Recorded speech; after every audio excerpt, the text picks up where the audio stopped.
자, 우리 요한계시록 함께 공부하고 있습니다. 중심에 항상 1절을 중심으로 생각해 가야 된다 하는 말씀을 드렸어요. 7장 1절에서는 네 천사 얘기가 나옵니다. 그리고 인치는 천사에 대해서 함께 생각했고요. 바람을 막기도 하고 풀기도 하는 천사에 대해서 생각해 봤고요. 인침을 받은 자의 수에 대해서 생각을 해봤습니다.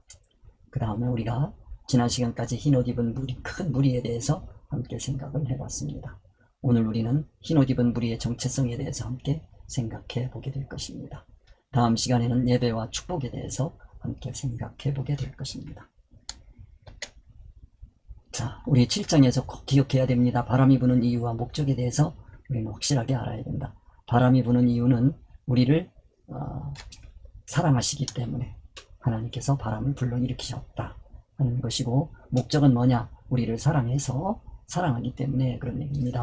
하나님의 온전한 인격으로 성숙시켜서 천국에서 하나님처럼 누리는 하나님의 자녀들을 양육하기 위해서 바람이 부는 거다. 이런 내용을 여러분들이 꼭 기억하시면서 계시록 전체를 볼 수 있었으면 좋겠습니다. 아니, 성경 전체를 그렇게 봐나갔으면 좋겠습니다. 자, 오늘 우리 계시록 말씀 한번 보겠습니다. 우리는 세 번째, 흰옷 입은 큰 무리의 정체성에 대해서 함께 생각해 보겠습니다. 우리가 13절, 14절을 함께 보면 장로 중 하나가 응답하여 나에게 이 흰옷 입은 자들이 누구며 또 어디서 왔느냐? 내가 말하기를 내 주여 당신이 아시나이다. 아니, 그가 나에게 이르되 이는 큰 혼란에서 나오는 자들인데 어린 양 피에 그 옷을 씻어 희게 하였느니라. 이 내용에 대해서 우리가 정확하게 하나님께서 이 말씀을 통해서 우리에게 주시고자 하는 교훈이 무엇인지 깨달아야 될 것입니다. 자, 그러면 함께 보겠습니다. 13절 말씀, 장로 중 하나가 응답하여 나에게 이 흰옷 입은 자들이 누구며 또 어디서 왔느냐 하는 말씀 우리가 생각해 봐야 될 텐데요. 장로 중에 하나입니다. 장로하면 24장로, 그 다음에 24장로 하면 우리 신앙의 목표다 하는 것을 꼭 기억을 하셔야 될 겁니다. 그거를 놓치면 우리는 성경을 통해서 우리에게 하나님께서 주시고자 하는 그 계시의 말씀을 깨달을 수가 없다 하는 것을 우리가 꼭 이해를 했으면 좋겠습니다. 그렇기 때문에 우리는 어떻게 하든지 하나님 말씀을 통해서 이 말씀을 기록할 수밖에 없는 하나님의 의사, 하나님의 뜻, 그거를 알아야 되겠습니다. 그래서 이 표면적인 이 문자 속에는 사실은 하나님의 의사, 의중, 뜻이 들어있다 하는 것을 기억을 하면서 우리가 말씀을 봐나가야 되겠습니다. 그런데 여기에 장로 중에 하나 그랬습니다. 자, 장로 하면요, 이건 우리가 기억해야 됩니다. 장로 하면 이거는 우리의 신앙 목표다.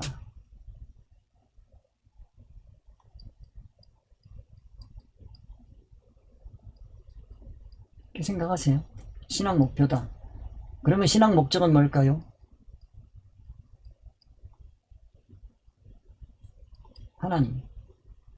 하나님처럼.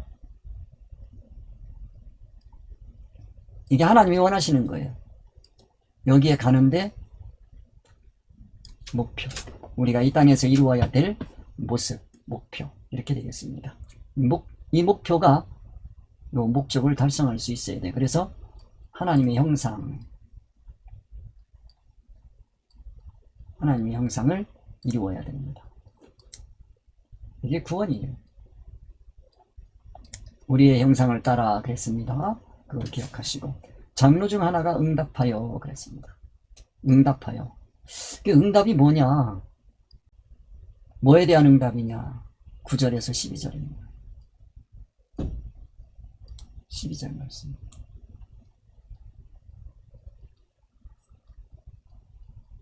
이 말씀에 대한 응답이요. 장로 중 하나가 응답해서 나에게 그렇게 말씀하십니다. 나 요한입니다. 요한은 그 당시에 최고의 지도자입니다. 요한 위에 없습니다. 최고 지도자입니다. 그런 것을 기억을 하시고, 이 최고 지도자에게 말씀을 하시는 거예요. 요한에게 이 흰옷 입은 자들이 누구냐, 그리고 어디서 왔느냐, 출처, 누구며 어디서 왔느냐, 이 질문을 왜 하는지를 우리가 알아야 되겠습니다.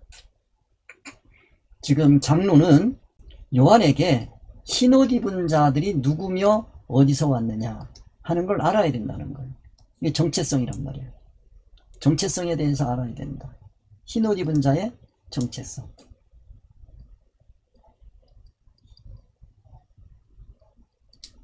우리 정체성이란 말이에요.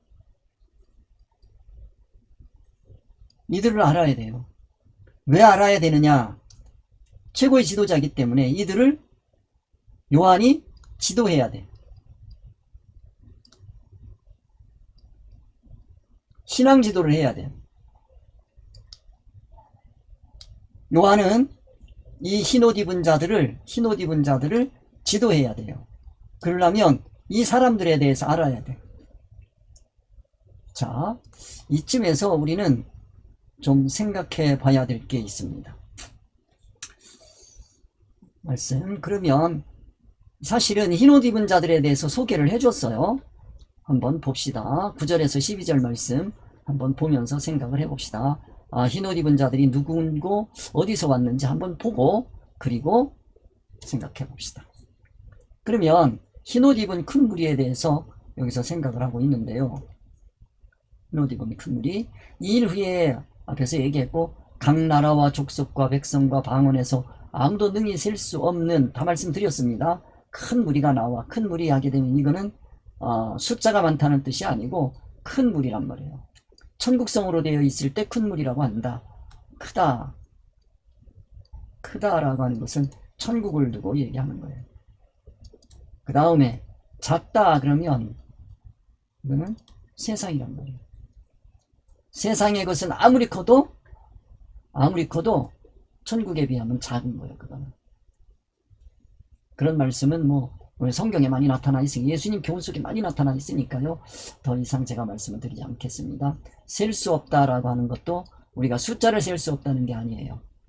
가치를 평가할 수 없다라고 하는 거예요. 가치 평가.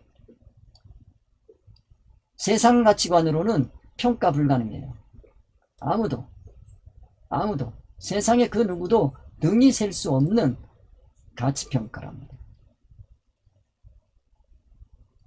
즉 세상 것으로는 천국을 헤아릴 수 없다, 셀 수 없다 하는 말씀 드렸습니다. 큰 무리가 나와 흰 옷을 입었습니다. 흰 옷, 밝은 옷입니다. 채색 옷은 아닙니다. 흰 옷 위에 이제 채색 옷을 입는 겁니다. 그래서 이거는 기본적인 옷이라고 볼 수가 있어요. 그리고 손에 종려가지를 들고 그랬어요.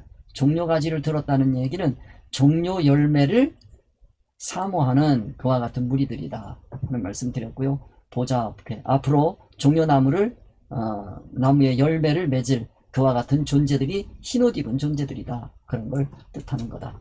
보좌 앞과 어린 양 앞에 보좌 앞 권세, 어린 양 하나님이 받으시는 삶, 이렇게 생각하시면 돼요. 보좌 그러면 이건 뭐예요? 권세, 권능, 이걸 생각하시고요. 어린 양 하게 되면 하나님이 받으시는 재물이란 말이에요. 재물에는 두 가지, 하나님이 받으시는 것도 있고 안 받으시는 것. 하나님이 받으시는 재물이란 말이에요. 이걸 뭐라고 그런다? 삶이라고 한다. 예수 그리스도, 어린 양, 이렇게 생각을 해서 33년의 삶 하나님이 받으신다. 그 33년의 삶을 통해서 우리는 이 땅에서 살면서 하나님의 창조 목적을 깨닫고 창조 목적에 맞는 삶을 살아갈 수 있다. 그 예수 그리스도를 통해서만 우리가 구원받을 수 있다. 그런 얘기들은 다 거기에 포함되는 얘기들입니다. 앞에 서서란 평가를 받는다는 뜻입니다. 평가를 받는다. 큰 소리로 외쳐 이르되 구원하심이 보좌에 앉으신 우리 하나님과 어린 양에게 있도다 그랬어요. 자, 뭐가? 구원하심이 보좌에 앉으시니와 어린 양에게 있도다. 이 말 맞는 얘기입니다. 자, 구원이란 말이에요. 구원이 어디에 있다고요? 보좌에 앉으시니와 우리 하나님의 어린 양에게 있도다. 그랬더니 모든 천사란 말이에요. 모든 천사 그러면 또 계속 여러분에게 얘기할 겁니다. 이거는 천사 그러면 지도자란 말이에요. 지도자. 왜 이면이란 말이에요. 이면. 천사. 이건 뭐예요? 하나님의 의사성. 이게 뭐예요? 계시. 그다음에 전갈. 이렇게 되는 거예요. 그렇기 때문에 지도자는 이 땅에서의 모습도 있지만 계시란 말이에요. 그 안에 뭐가 있어야 된다? 하나님의 의사성이 들어 있어야 된다. 그 의사성을 뭐라고 한다? 천사라고 한다. 이런 거예요. 그래서 이걸 뭐라고 할 수 있느냐면 영적인 존재, 그래 영물이라고 그러는 거예요. 영물이에요. 영물. 영적인 존재. 이 지도자는 영성이 뛰어나야 돼요. 그런 얘기는 천사의 성질을 가지고 있어야 된다. 그런 얘기입니다. 그 모든 천사가 보좌와 장로들과 내생물 주위에 서 있다가, 보좌, 장로, 내생물. 자, 이게 천국입니다. 천국의 모습입니다. 주위에 서 있다가 보좌 앞에 엎드려 그랬습니다. 지난 시간에 말씀을 드렸어요. 엎드렸다는 시작점. 특별히 얼굴을, 그런 얘기, 인격이 시작되는 거예요. 보좌 앞에서 시작되고 하나님께 경배하여, 예배죠. 경배하여, 절하여, 그런 얘기입니다. 왜 천사들이 얼굴을 대고 하나님께 경배했느냐, 지난 시간에 말씀드렸습니다. 다시 말씀드리면 이 천사들은 뭐 할 사람들이냐면 세상에 나아가서 지도할 자들이란 말이에요. 지도자들이란 말이에요. 지도를 할 때 뭘 가지고 하느냐? 하나님의 의사성, 보좌 앞에서 나오는 그걸 가지고 가야 돼요. 거기서 새로운 시작이란 말이에요. 아, 하나님께서 이 새로운 시작을 원하시는구나. 이걸 깨달아 알아야 돼요. 그걸 가지고 세상으로 가는 거예요. 그 갈 때 뭐냐? 자, 여기 땅에 대고 시작이 뭐냐? 이르되 아멘이요. 그렇습니다. 그렇습니다. 이건 천국의 세계, 하나님의 의사성, 거기에는 아멘이거든요. 그렇습니다. 동의하는 거죠. 찬송, 영광, 지혜, 찬송, 영광, 지혜. 자, 이거 지우고 하겠습니다. 찬송, 영광, 지혜. 예, 이 하나님 앞에서 아멘만 있지 아멘 아닌 건 없어요. 그래서 아멘 하는 자가 복된 거예요. 근데 하나님 의사성 앞에서 아멘 하기가 그렇게 쉬운 건 아니에요. 하나님의 의사성을 깨닫기가 쉽지 않거든요. 그래서 이 아멘이라고 하는 거 복된 말씀인데, 하나님의 의사성에 아멘은 어디에 해야 되느냐? 하나님의 의사성이 해야 된다는 거예요. 하나님의 뜻. 여기에 해야지 세상의 뜻, 의사성, 이거에 하면 절대로 안 됩니다. 아멘만 하라고 하지 이게 정말 하나님의 말씀이고 하나님의 의사성인지는 점검할 시간을 안 줘요. 절대 안 된다. 이걸 여러분들이 꼭 기억을 하셔야 됩니다. 그래서 우리가 아멘을 함부로 할 게 아니고, 이 말씀을 점검을 해봐야 돼요. 이거는 하나님의 의사성이 틀림없다. 그러면 아멘이야. 아멘이야. 그런데 이거 좀 이상하다. 그러면 생각해봐야 돼. 정말로 하나님의 뜻인가? 아니면 세상 가치관인가? 세상의 뜻인가? 생각해보고 아멘 하셔야 돼요. 그래서 아멘을 점검해야 된다. 그런 얘기예요. 이르되 아멘을 점검하자. 아무 때나 하면 안 되는 거고, 할 때 예란 말이에요. 예를 하나님의 의사성에다가 예해야지 사탄의 뜻에다가 예했다가 큰일 나는 거예요. 그 아멘을 점검시켜야 되겠고, 그러니까 여기에 경배하면서 이르되 아멘 했다는 얘기는 아멘을 점검하겠습니다. 아멘을 전해주겠습니다. 찬송 말씀드렸습니다. 찬송 하나님께만 찬송, 영광 하나님만 영광, 지혜 하나님의 지식에서 나오는 것만 지혜, 감사 하나님이 주시는 것에만 감사, 존귀 하나님만 존귀, 권능 하나님만 권능이 있으시고, 그 다음에 힘 그랬어요. 그래서 이 8가지 아멘, 찬송, 영광, 지혜, 감사, 존귀, 권능, 힘, 이 8가지에 대해서 우리는 꼭 기억해야 돼. 아멘, 찬송, 영광, 지혜, 감사, 존귀, 권능, 힘. 이 8가지에 대해서 여기서 천사가 얘기를 한 거예요. 이게 하나님께 세세토록 있어야 된다 그랬어요. 이거를 깨달은 거죠. 자, 그러면 다시 말씀을 드립니다. 자, 이건 뭡니까? 아멘하는 사람으로, 찬송하는 사람으로, 영광하는 사람으로, 지혜와 감사와 존귀와 권능과 힘이 하나님께 있는 것으로 하는 존재. 다 돼야 되는 거. 이건 뭡니까? 이거를 할 수 있으면 이걸 구원이라고 하는 거예요. 이게 구원이에요. 이런 게 다. 이 8가지가 다 이렇게 할 수 있으면 구원받은 자예요. 구원받은 자. 자, 그러면 여기 보세요. 자, 소리쳐 외쳐 이르되 구원하심이 보좌에 앉으신 우리 하나님과 어린 양에게 있더라. 구원이란 말이에요. 이거는 누가 한 거예요? 흰옷 입은 무리. 흰옷 입은 무리가 외치는 구원이야. 이거 하고, 자, 모든 천사가 외치는 구원과는 같다 그러면 안 되는데, 이게 다르잖아요? 이 차원을 알아야 돼. 그리고 이 모든 천사들이 이제 여기에 있는 흰옷 입은 무리들을 지도해서, 지도한단 말이에요. 그래서 뭐 하게 되게? 아멘, 찬송, 영광, 지혜, 감사, 존귀, 권능, 힘에 구원받은 자 시킨다.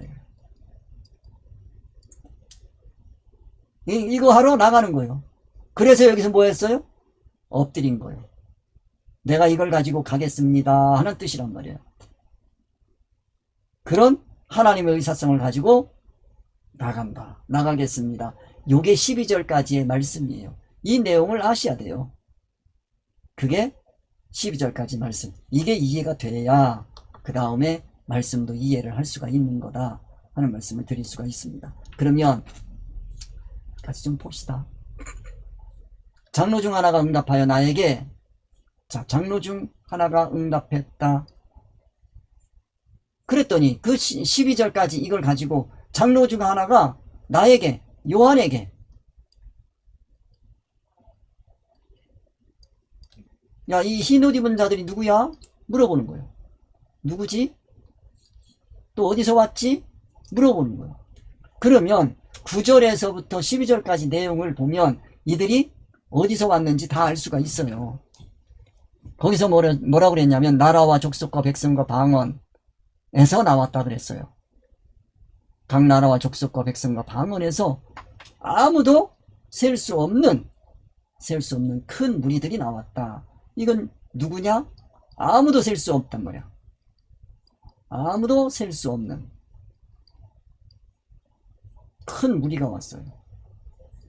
그러니까 이게 흰옷 입은 사람들이에요.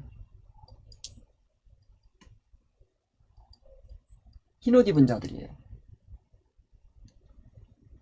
이들이에요. 어디서 왔냐? 각 나라와 족속과 백성과 방언에서 왔어요. 말씀을 다 드린 겁니다. 어디서 왔느냐? 각 나라와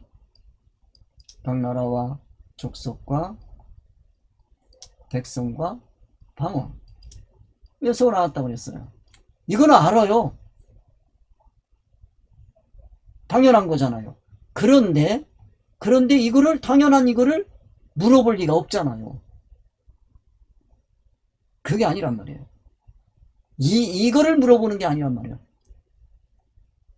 너 저들이 어디서 왔는지 알겠어? 그런 거예요. 그러니까 이게 여기에 머물러 있으면 안 되는 거 아니냐? 그런 얘기예요. 자, 그러면 이걸 뭐라고 할 수 있냐면, 이게 어렵고 힘든 얘기겠지만요. 한번 가보겠습니다. 자, 우리가 학생을 지도하려면, 학교에서 학생을 지도하려면, 학생들 그냥 지도하는 거 절대 아닙니다. 이 교회의 맹점이 뭐냐면, 교회가요,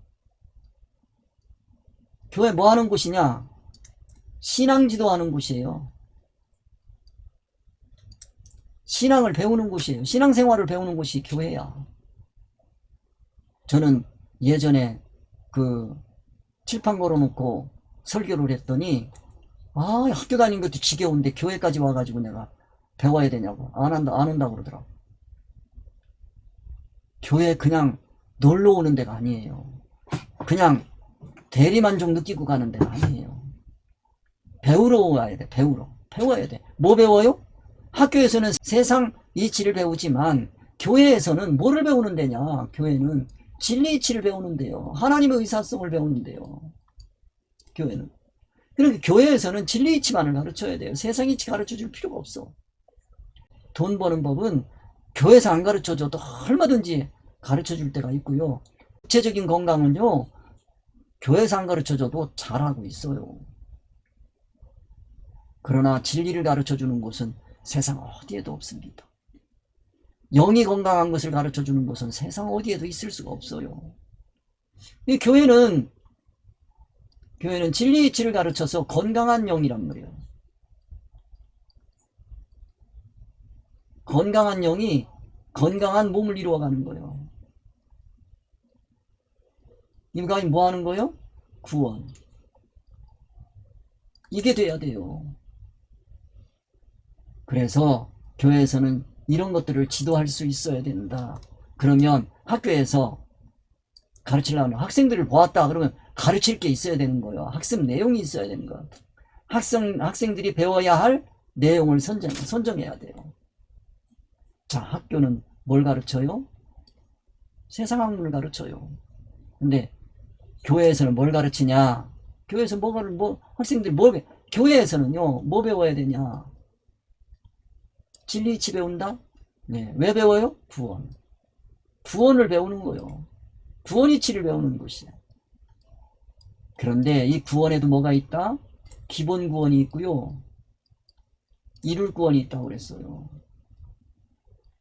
이룰 구원이 있어요. 이건 일반이란 말이에요. 예수 믿으면 누구나 다 똑같이 주어지는 거예요. 이룰 구원은 뭐가 있어요? 격차가 있단 말이에요.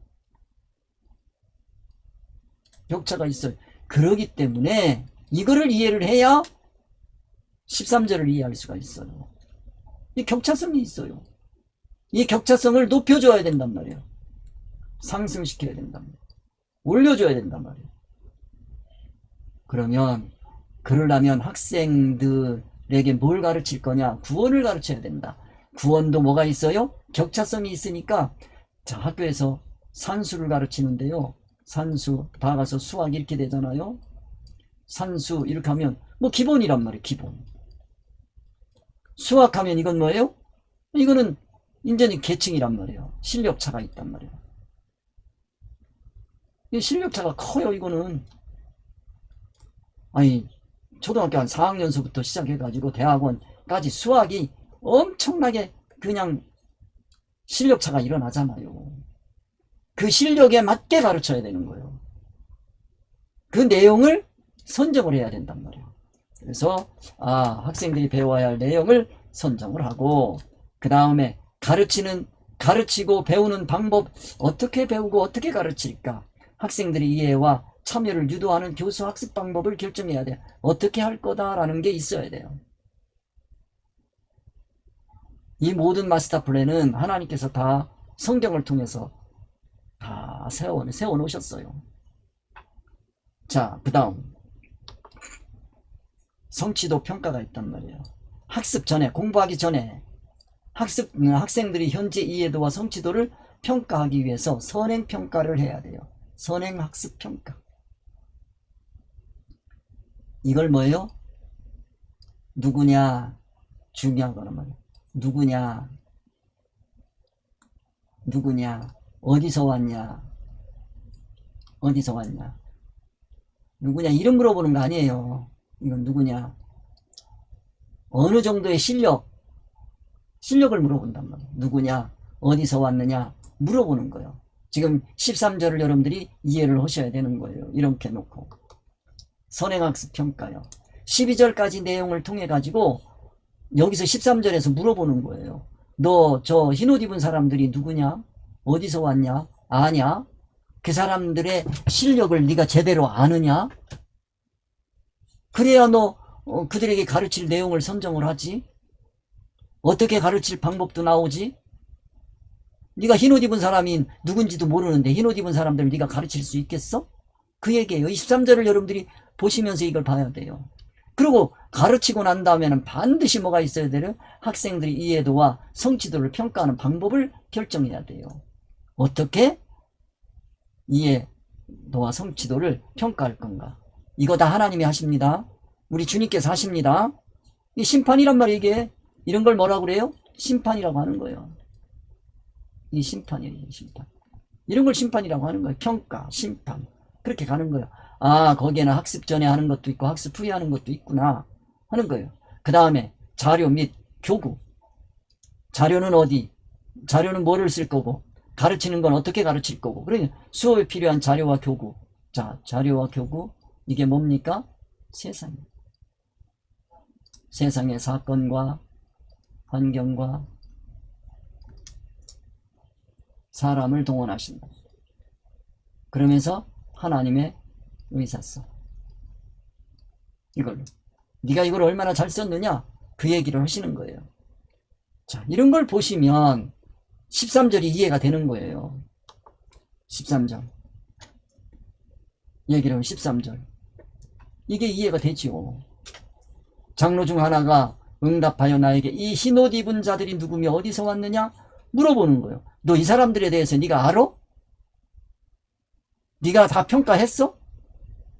만약에 12절 보고 우리가 느끼는 것과 똑같이 느낀다고 한다면, 그렇다고 한다면 이 사도 요한은 이 흰옷 입은 사람들을 절대로 지도할 수가 없다. 그 얘기예요. 그러니까 장로가 와서 물어보는 거예요. 이 사람들 네가 제대로 평가했니? 하고 물어보는 거예요. 그러니까 14절에 가면 내가 말하기를 내 주여 당신이 하시나이다. 이게 중요합니다. 내가 사람을 평가한 거 가지고 하는 게 아니고 이제 하나님께로 가서 하나님께 물어봐야 돼요. 주님께 물어봐야 돼요. 당신이 아시나이다. 즉 평가 기준이 누구예요? 평가 기준이 내가 되면 안 돼요. 내가 세우면 안 돼요. 교회 지도자는 절대로 그 흰옷 입은 사람들 앞에서 얘기했어요. 흰옷 입은 자들을 평가할 때 기준이 내가 되면 안 돼요. 내가 한다는 얘기는 무슨 뜻이냐면 이 세상의 것이 안 섞일 수가 없지. 하면 안 되고 주님의 뜻으로 가야 돼요. 여기서는 뭐라고 그랬어요? 24장로 중에 한 사람이에요. 이들이 먼저 깨닫고 있는 거예요. 먼저 깨달은 자들이에요. 이들은 이걸 하고서 24장로의 자리에까지 간 거예요. 24명이 아닙니다. 24장로의 자리에 간 사람을 두고 얘기하는 거예요. 평가 기준을 우리가 이해를 해야 된다 하는 말씀을 드렸어요. 내가 말하기를 주여 당신이 아시나이다. 요거를 아시고 그가 나에게 이르되, 그가 24장로 중에 하나지요. 나에게 이르되 이는 큰 환난에서 나오는 자들인데 어린 양의 피에 그 옷을 씻어 희게 하였느니라. 옷이 왜 휘어졌느냐 하는 걸 네가 알아야 된다, 그런 얘기입니다. 그러면 또 가서 보면서 생각을 해보겠습니다. 내가 말하기를 내 주여 당신이 아시나이다 하니, 여기서 이걸 우리는 겸손이라고 그렇게 표현할 수 있는데 이 겸손이 아닙니다. 사실은 우리말로는 표현할 게 없으니까 그렇게도 표현합니다만은, 우리는 항상 사람을 평가할 때 특별히 성도들, 흰옷 입은 자들,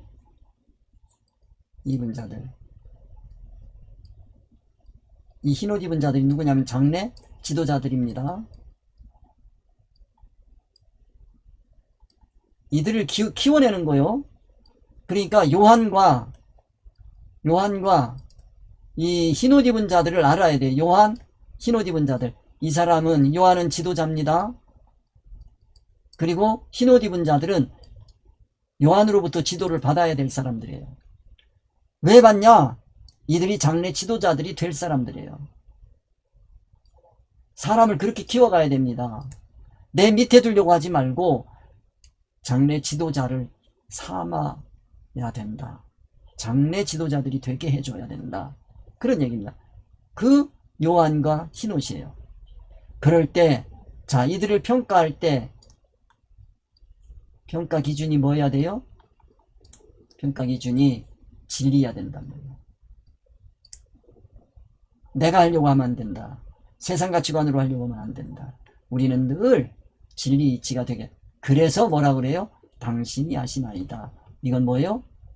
진리 이치로만 평가할 줄 있지요. 그런 얘기입니다. 당신이 아시나이다. 진리 이치로만 평가가 가능합니다. 난 아직 깨달음이 둔합니다. 그런 얘기예요. 내가 여기서 섣불리 평가를 할 수가 없겠습니다. 나는 지금 눈에 보이는 거 그거밖에 안 된다. 아까 얘기했지 않습니까? 자, 흰옷 입은 무리들이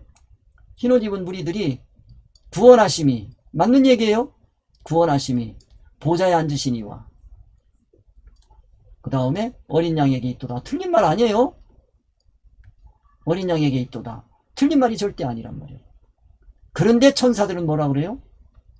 천사들은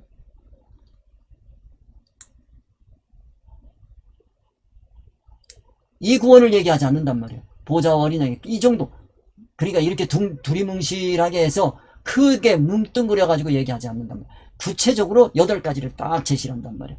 내가 가서 구원은 이러이러한 것이다 라고 가르치겠습니다 하는 내용을 천사들이 한 거예요.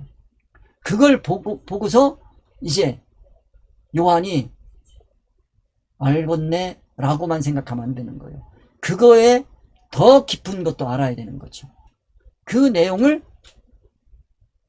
이렇게 표현하는 거예요. 내가 말하기를 내 주여 당신이 아시나이다 이렇게 표현하는 거예요. 그랬더니 나에게 이르되 이는 큰 환난에서 나오는 자들이다. 어디에서 나오는 자들이요? 큰 환난에서 나오는 자들이다. 큰 환난. 환난하게 되면 이거는 자 우리가 세상 환난도 있습니다. 이 세상 환난이 있고요. 그 다음에 세상 환난에는 2가지가 있어요. 유형적 환난이 있고요. 무형적 환난이 있어요. 2가지가 있어요. 이건 수준이 높은 겁니다. 수준 높은 환난이죠. 이건 육체적으로 고난을 주는 거라고 한다면 무형적은 정신적인 거란 말이에요. 정신적인 것 중에서 제일 마음 아프게 하는 게 뭐냐면 사람의 관계성을 끊는 거. 사랑의 관계. 이 사랑의 관계가 흔들립니다. 이게 제일 커요. 그러니까 사람이 참 이 사랑의 관계가 끊어지는 걸 마음 아파할 줄 알아야 되는데 돈이 없어지는 거는 그냥 끙끙끙끙 앓는데 사람의 관계가 끊어지는 게 마음 아프지는 않지. 그래서 비정한 세계가 된 거죠. 이런 육적인 사랑입니다. 이 관계도 아주 마음 아파요. 환난이요. 그런데 이제는 뭐가 되느냐? 세상 환난이 아니고 영적 환난, 천국 환난이랍니다. 천국 환난이라고 하는 건 무슨 얘기냐? 영적 환난이란 말이에요. 영적 환난. 이건 뭐냐면 하나님과의 관계성. 이게 끊어지는 거예요. 그러니까 하나님과 인격적인 관계입니다. 하나님과 이 인격적인 관계가 끊어지는 그런 환난에서 벗어나왔단 말이에요. 그러면 이걸 지키기 위해서는 이 아래 거 이거 다 포기할 수도 있어요. 그걸 거기서 나왔다 그러는 거예요. 다 유형적인 환난, 무형적인 환난, 그 다음에 무형적인 환난 중에서 이 세상의 사랑의 관계가 다 끊어지는 한이 있더라도 나는 하나님과의 사랑의 관계를 지켜내겠다 하고 그 길을 지켜가면 그게 뭐예요? 큰 환난에서 나온 자들이다. 이런 자들이 흔치가 않지요.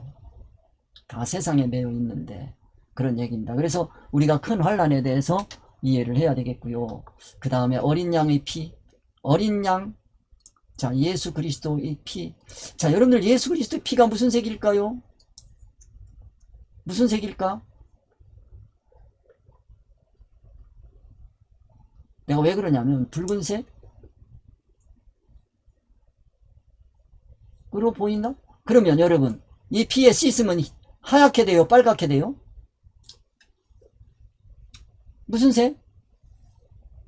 이거요. 그렇기 때문에 이 피는요, 우리가 생각하는 그 피가 아니야. 이 피는 뭐예요? 흰색이란 말이에요. 순결이란 말이에요. 이게 뭐요? 그래서 피는 진리이치란 말이에요.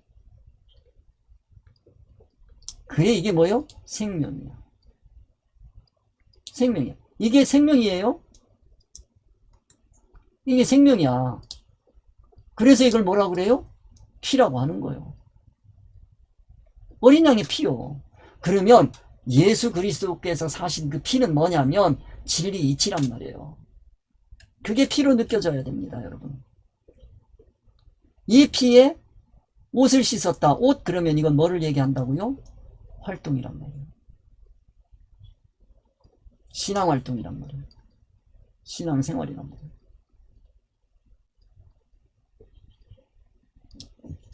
신앙생활이 희어졌다. 깨끗해졌다. 뭐가 됐어요?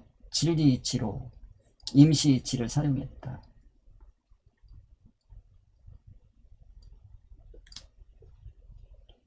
그래서 이들은 누구냐라고 얘기할 때 어린 양의 피에 진리이치로 임시 세상이치를 사용하는 자들이다. 기본이 되어 있다. 그러면 이 사람들을 이제 너는 어떻게 지도하겠느냐? 신앙 지도 목표를 설정했느냐? 내용을 설정했느냐?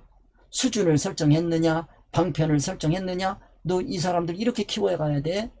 이거 말고 더 이상 없다 하는 내용을 여기 14절까지 해서 말씀을 주시는 겁니다. 그렇기 때문에 이 14절까지 말씀, 내가 말하기를 내주여 당신이 아시나이다 하니 그가 나에게 이르되 이는 큰 환난에서 나오는 자. 큰 환난, 육적인 환난 아닙니다. 정신적인 환난, 혼적인 환난 아닙니다. 이건 뭐예요? 영적인 환난이야. 그 영적인 환난이 뭐예요? 하나님과 자칫하면 떨어질 수도 있는 그 환난이란 말이야. 그 환난을 겪어서 거기서 나왔어. 그런 위기를 벗어났다. 그래서 그들은 어린 양의 피에 그 옷을 씻어 희게 할 수 있었다. 그런 얘기입니다. 어린 양의 피, 진리 이치로 임시 세상 이치를 사용하며 산 사람들이다. 그게 흰 옷을 입은 사람들이다 하는 말씀을 드리는 겁니다. 오늘 여기까지 하겠습니다. 여러분들 어려운 거 많이 있었겠지만 완전하게 여러분들이 해서 13, 14절 꼭 기억합시다. 장로 중 하나가 응답하여 나에게 이 흰 옷을 입은 자들이 누구며 또 어디서 왔느냐? 내가 말하기를 내 주여 당신이 아시나이다 하니 그가 나에게 이르되 이는 큰 환난에서 나오는 자들인데 어린 양 피에 그 옷을 씻어 희게 하였느니라. 이거를 모르면 요한은 절대로 이 흰 옷 입은 자들을 지도할 자격이 없게 되는 겁니다. 요한이 이 흰 옷 입은 자들을 지도할 수 있는 것은 바로 14절 말씀을 깨달았기 때문이라고 생각해 주시면 되겠습니다. 우리 오늘도 여러분 수고 많이 하셨고요. 주님 가르쳐 주신 기도하며 마치겠습니다. 하늘에 계신 우리 아버지여, 이름이 거룩히 여김을 받으시오며 나라에 임하옵시며 뜻이 하늘에서 이루어진 것 같이 땅에서도 이루어지이다. 오늘날 우리에게 일용할 양식을 주옵시고 우리가 우리에게 죄 지은 자를 사하여 준 것 같이 우리 죄를 사하여 주옵시고 우리를 시험에 들게 하지 마옵시며 다만 하게 쏘고옵소서. 나라와 권세와 영광이 아버지께 영원히 있사옵나이다. 아멘. 수고 많이 하셨습니다.